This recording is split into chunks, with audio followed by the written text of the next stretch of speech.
tema da mensagem, para quem anota, ainda tem quem anota ainda? Sobrou alguém? O tema da mensagem hoje é o amor, a graça e os mandamentos. Uma vez mais, o amor, a graça e os mandamentos. Mais uma vez, o amor, a graça e os mandamentos. Queridos, a verdade é que quando nós falamos sobre verdade, é muito importante que aquele que é cristão de verdade entenda o que a Bíblia fala sobre verdade. Me perdoe a redundância, mas é muito importante. E eu queria falar hoje, começando sobre o amor, a graça e os mandamentos, falando primeiramente sobre a verdade, sobre o amor que o mundo esqueceu. Repete comigo: a verdade sobre o amor que o mundo esqueceu. Se eu pergunto a alguém na rua de forma aleatória, por favor, me diga aí o que é o amor. Boa parte das pessoas vão dizer: não, amor é um sentimento forte, é um sentimento, importante. Alguns diriam: amor, é o sentimento mais evoluído. Estou falando mais de forma técnica, e por aí vai. Mas a verdade é que o mundo, e por incrível que pareça, muitos servos de Deus se esqueceram da verdade sobre o amor. Eu gostaria de falar sobre isso nessa noite. Jesus, ele orando por seus discípulos em João, Evangelho, capítulo 17, no verso 17, ele diz uma coisa muito forte. Eu queria que você guardasse isso. João, Evangelho, capítulo 17, verso 17, diz, ele pedindo isso a Deus, ele diz: santifica-os na tua verdade. Olha isso. Santificar é o que, irmãos? Afastar do pecado. E olha Jesus orando por seus discípulos. Ele pede a Deus para afastar os discípulos do pecado, fazendo com que eles fossem santificados na verdade. Amém? Santifica-os na tua verdade. Aí ele vai e explica: a tua palavra é a verdade. Importante dizer que ele não expressou dizendo é uma verdade, mas ele disse é a verdade. Você conseguiu entender isso? Ficou claro para você? Ele pede a Deus, ele pede ao Pai para santificar os seus discípulos na verdade de Deus. E ele disse: a tua palavra é a verdade. Mediante a isto, se eu perguntasse a você o que é a verdade, o que você responderia? Irmãos?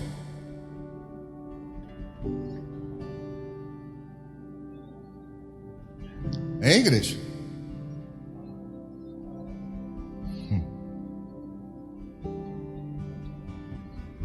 Em João, voltando, capítulo 14, verso 6, ele diz: eu sou o caminho, a verdade e a vida. Nós não deveríamos ter dúvidas sobre isso, embora talvez você não perceba, mas essas dúvidas, elas persistem na mente de algumas pessoas por muitos e muitos anos. E para algumas pessoas essas dúvidas nunca vão embora. A pessoa nunca sabe qual é a verdade, qual é a vontade de Deus, o que é certo, o que é errado. A pessoa, ela é atraída e engodada por muitas coisas, e ora a vida está indo para um lado, ora a vida está indo para o outro. Parece aí um barco sem leme, sem direcionamento, e a pessoa não sabe o que é a verdade. E nós não deveríamos ter essa dúvida, porque Jesus disse bem claramente: eu sou a verdade, eu. E agora no capítulo 17, ele vai e ora a Deus e diz: a tua palavra é a verdade. Mas nós sabemos que Jesus, ele é a palavra viva de Deus. Se você tem dúvidas na sua vida, uma delas não poderia ser a palavra de Deus. A palavra de Deus deveria ser sempre para nós a verdade. Bom, eu sou da área, né, de humanas, ciências humanas. E nas ciências humanas se diz muito que não existem verdades absolutas. E por incrível que pareça, irmãos, muitos cristãos também acreditam nisso. Não existem verdades absolutas, podem não existir verdades absolutas quando eu estou tratando de ciência, mas quando eu estou tratando de fé, a palavra de Deus, ela é e continuará sendo a verdade. E é assim que nós cremos. Amém? Bom, por falar em ciência, se um dia você se interessar por isso, você vai descobrir que a ciência, ela muda de entendimento. Ela muda de compreensão. Porque à medida que ela estuda, ela descobre coisas novas e as coisas antigas passam a não valer mais. A boa ciência, ela tem por propriedade buscar negar o que hoje é válido. Ela luta para comprovar e para negar o que hoje é válido. Por quê? Para que exatamente haja um crescimento de entendimento. Tecnicamente eles chamam isso de falseável. Então, um experimento que é feito aqui, ele precisa ser falseável, ou seja, eu preciso ter margem para o contraditório. Ele precisa ser reproduzível em outros lugares, em ambientes parecidos. Mas é um princípio da ciência que eles lutem para derrubar uma teoria que já está posta. Porque se não fosse assim, não faria sentido estudar, não faria sentido fazer testes. Ora, se eu sei que uma coisa é assim e eu aceito, então pronto, acabou essa conversa. Mas tudo bem, esse entendimento, ele é até válido dentro das ciências. Mas quando se trata de fé, a palavra de Deus para o cristão, eu estou falando especificamente para cristãos, é evidente que a Bíblia não é verdade, por exemplo, para quem é praticante de uma outra religião. Eu não estou dizendo que a pessoa é forçada, que a humanidade é forçada a acreditar na Bíblia como verdade, mas quem é cristão deveria tê-la como verdade. Porque Jesus não deixa margem para dúvidas, ele diz, eu sou a verdade. E agora, no capítulo 17, ele diz, a tua palavra é a verdade. Amém? Está claro isso? Você sabe qual é a verdade? Se alguém te perguntar o que é a verdade, o que você responde? Jesus, a palavra de Deus, é a verdade. E uma propriedade importante da verdade, pastor. Vamos em João, vou voltar mais um pouquinho, capítulo 8. Evangelho de João, capítulo 8, verso 22. O Senhor Jesus diz, e conhecereis a verdade, e a verdade vos libertará. Amém? Amém. A verdade faz o quê? Liberta. Mas liberta de quê, pastor? De todas as amarras que o pecado lançou e produziu sobre a raça humana. Desde o primeiro casal até os nossos dias, o homem tem sido aprisionado e ele vai se esquecendo de como é o original. Não se sabe mais, por isso que parece tão estranho.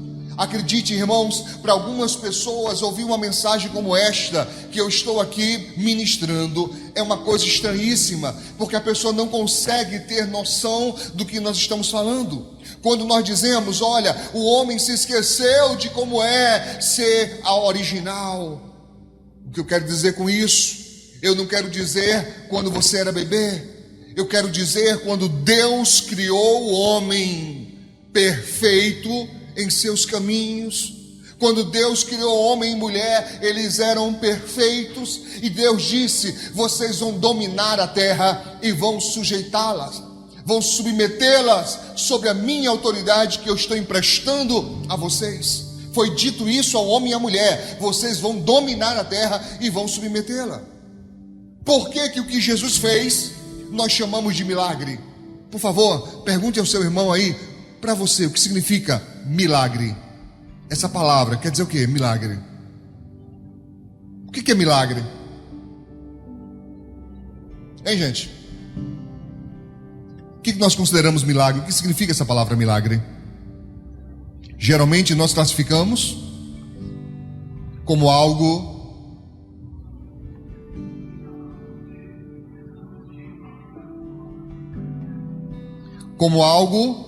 sobrenatural.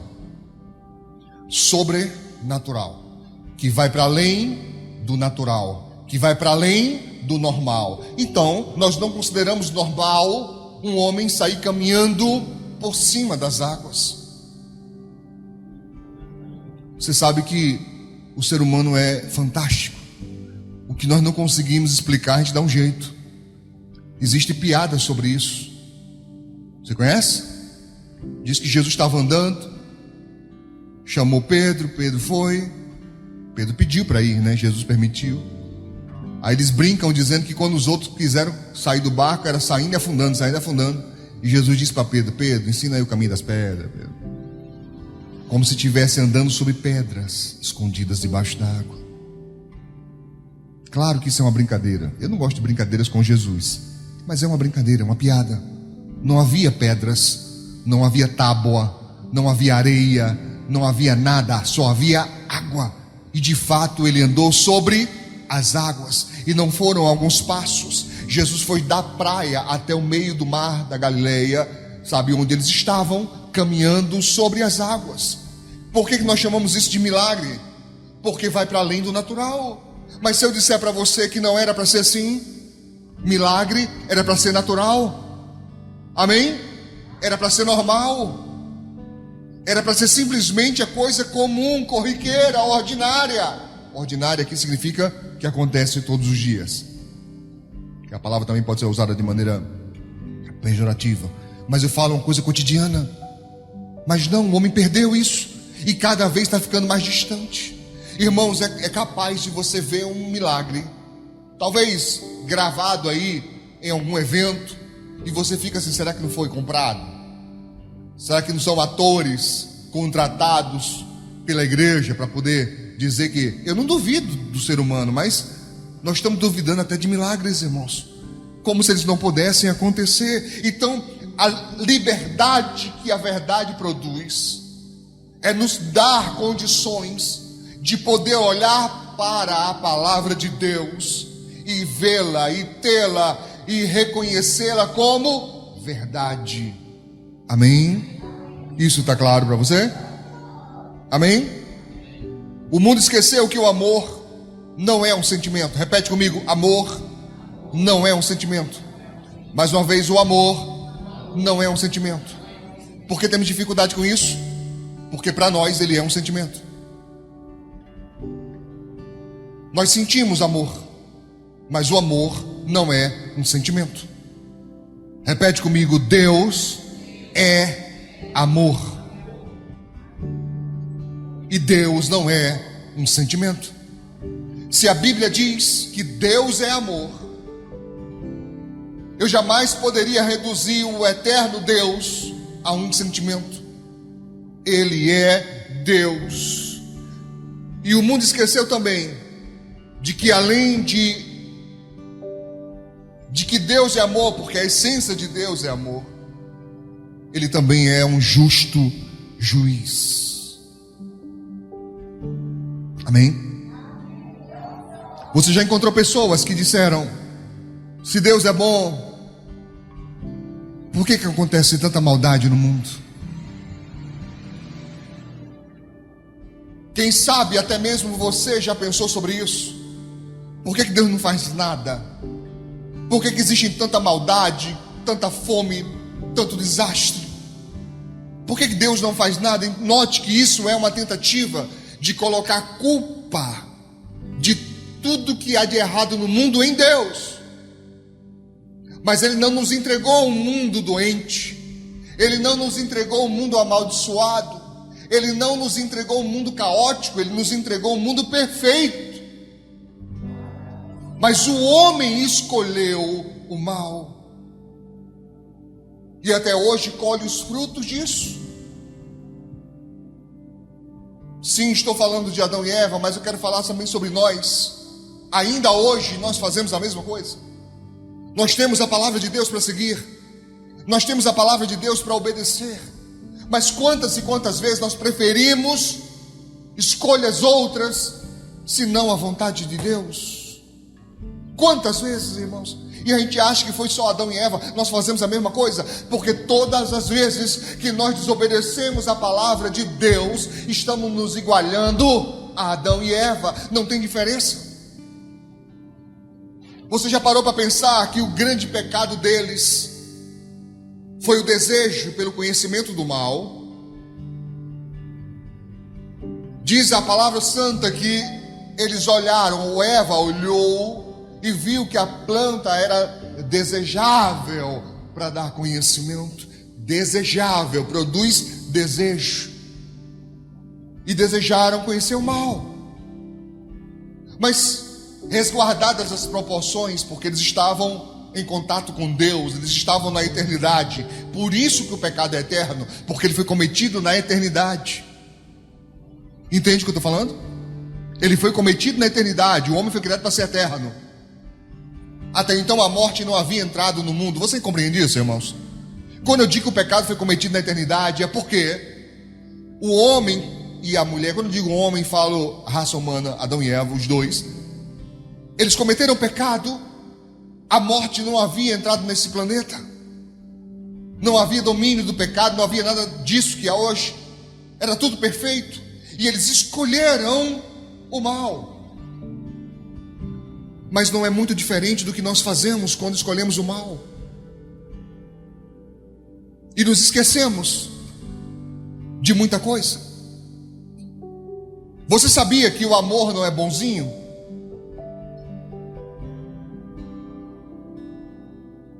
Nós criamos essa versão de amor. O amor bonzinho, o amor que não quer incomodar, o amor que não quer repreender, o amor que não quer consertar. Mas quem inventou isso foi o homem, não foi Deus.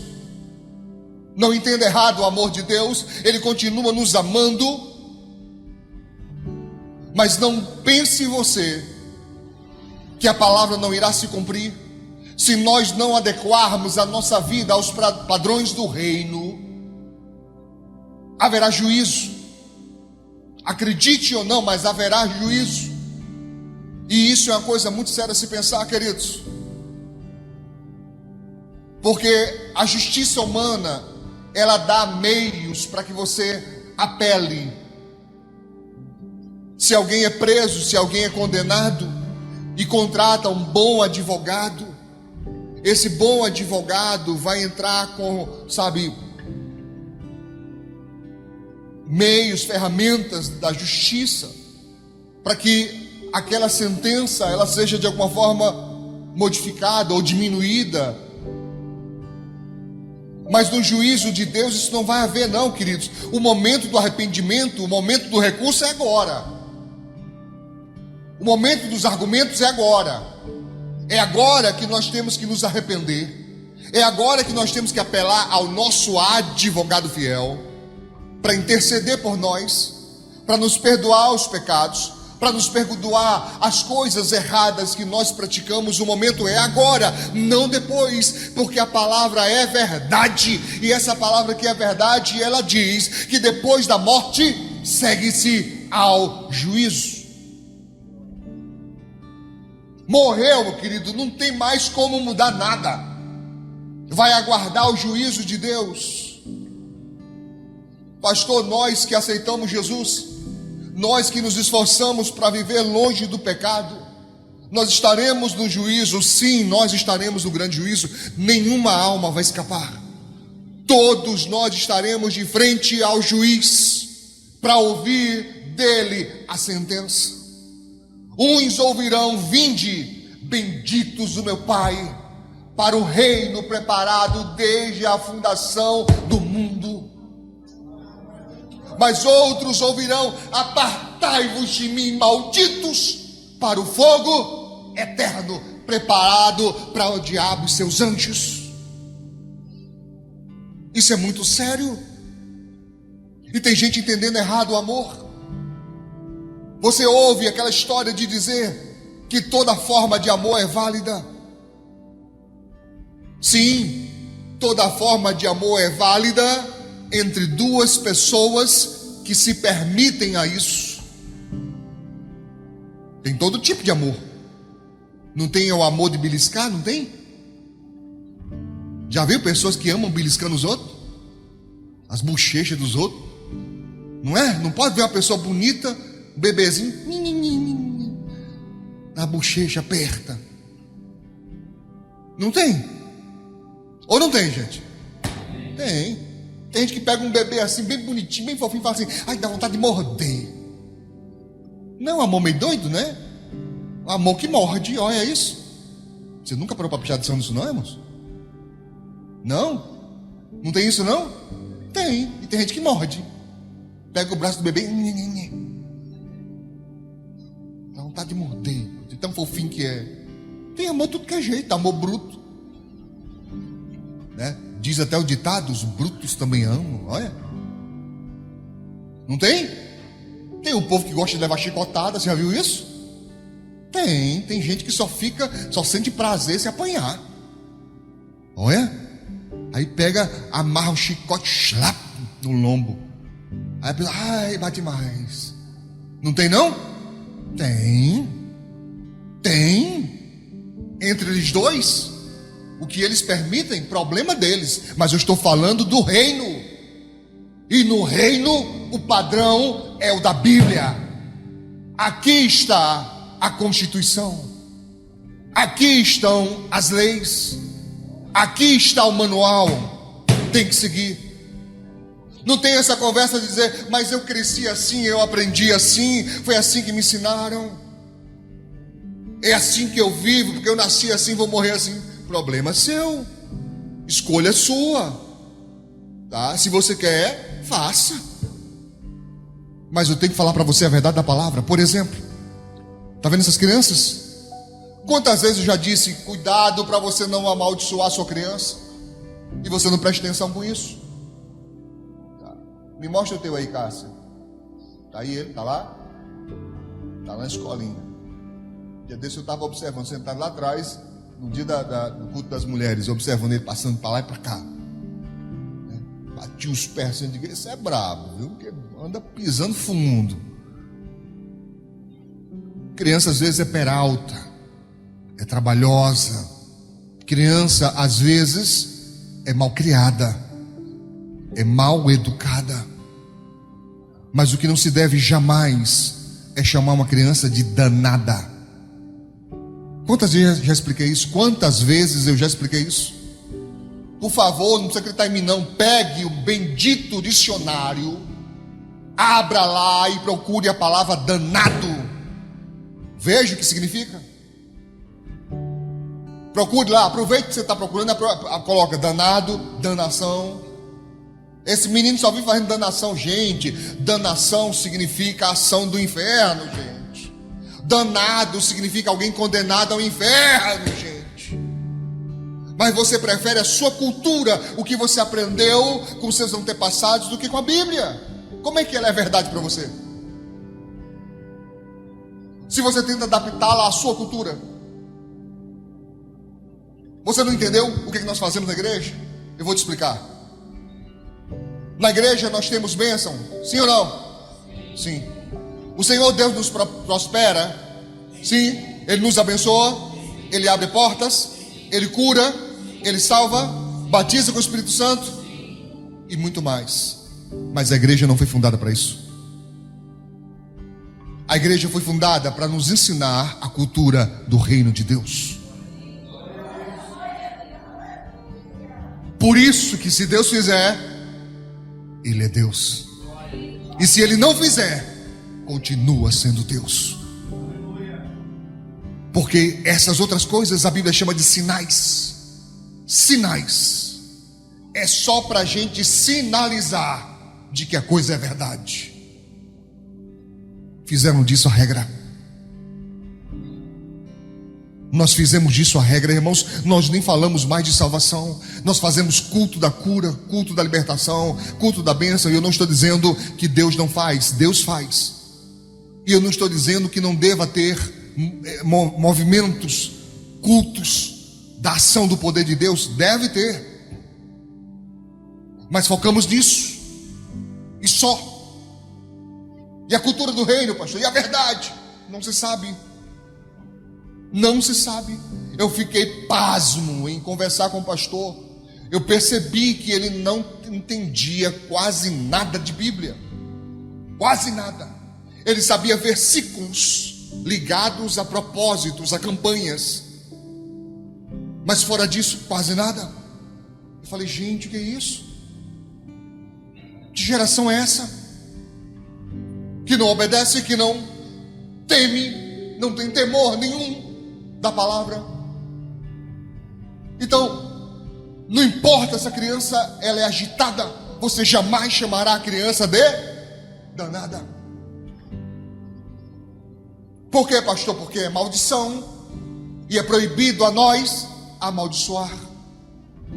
Se nós não devemos amaldiçoar os outros, porque raios que vai amaldiçoar os próprios filhos, irmãos?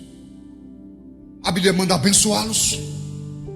Foi isso que os patriarcas fizeram antes de morrer, abençoou os seus filhos. Está me entendendo?